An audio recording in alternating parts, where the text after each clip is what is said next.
Dear viewers, আজকে একটা রোগ নিয়ে কথা বলবো, যেটা আমাদের সমাজে খুব বেশি হয়, কিডনি রোগ। কিডনি রোগটা কি? ধরেন আমাদের দুই পাঁজরে দুইটা কিডনি আছে, এটা আমরা সবাই জানি। কিডনি মূলত আপনার শরীরে কি কাজ করে জানেন? এই যে তো তৈরি করে কিডনি আপনার রক্তকে পরিশুদ্ধ করে, মানে বিশুদ্ধ করে আর কি। রক্তের ভিতরে অনেক বর্জ্য পদার্থ আছে, যেমন ইউরিয়া, ইউরিক অ্যাসিড, সেলুলোজ, এরকম অনেক পদার্থ আছে যেগুলো শরীরের জন্য হার্মফুল, ক্ষতিকর। এগুলা কিডনি প্রস্রাবের আকারে বের করে দেয়। কিডনিটা কেন নষ্ট হয় জানেন?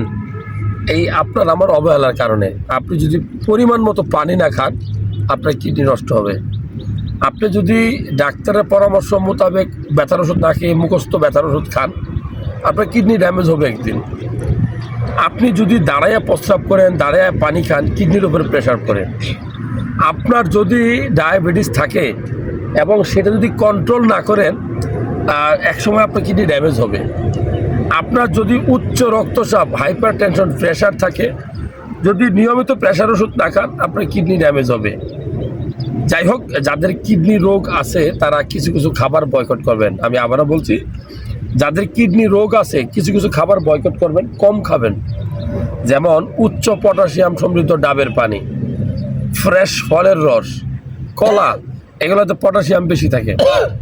তারপরে আপনি মাংসের পরিমাণটা একটু কম খাবেন, ডালের পরিমাণটা একটু কম খাবেন, কামরাঙ্গা একটু কম খাবেন, ব্যথার ওষুধ ডাক্তারের পরামর্শ ছাড়া খাবেন না, স্টেরয়েড ডাক্তারের পরামর্শ ছাড়া খাবেন না, এবং কাঁচা লবণ ডাক্তারের পরামর্শ ছাড়া খাবেন না। কিডনি যদি আপনার নষ্ট হয়, আপনি কি টেস্ট করবেন? কিভাবে বুঝবেন আপনার কিডনি ড্যামেজ? আমি বলবো যে আপনি যেখানে প্রস্রাব করবেন ওইখানে প্রচণ্ড বিশ্রী গন্ধ হবে, আপনার অনেক বেশি ফেনা উঠতে পারে, আপনার খাওয়ার রুচিটা নষ্ট হবে, আপনার শরীরে রক্তশূন্যতা রোগ দেখা দিবে। কারণ কিডনি কিন্তু রক্ত তৈরি করে। আপনার মুখটা ফ্যাকাশে হবে, আপনি কোনো কিছু ভালো লাগবে না। হ্যাঁ, মানে